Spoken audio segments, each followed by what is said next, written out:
রাষ্ট্রবাদী হিসাবে পাকিস্তানকে ঘেন্না করি, বাংলাদেশি হিসাবে আপনি ঘেন্না করেন কি করেন না? আপনি যদি আরে আমার কথা শুনেন, আরে দুধ কথা তো শুনছি, বলুন না। আপনি যে দেশে পাকিস্তানের দালালের কথা এত বেশিক্ষণ শুনবো কেন?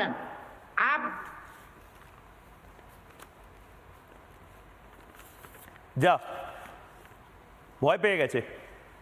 আচ্ছা, আমি আমি আমি অনুরোধ করব রাকিব ভাই, রিপন ভাইকে, যদি যত তাড়াতাড়ি সম্ভব, নেটওয়ার্কের জন্য ওনার হয়তো এই মুহূর্তে সমস্যা হয়েছে বা হয়তো মক ড্রিল শুরু হয়েছে ওনাদের দেশে, আমি অনুরোধ করব ওনাকে ফিরিয়ে আনার জন্য। আমি অরিত্র এবং অনির্বাণ গো ঠাকুরতার কাছে যাবো। আমি অরিত্র, তোমার থেকে পারমিশন চেয়ে, অনির্বাণ গো ঠাকুরতা আইনজীবী এই মুহূর্তে বাইরে বসে রয়েছেন, তার কাছে যেতে চাই। অনির্বাণ, খুব স্পেসিফিক আমার একটা প্রশ্ন আপনার কাছে।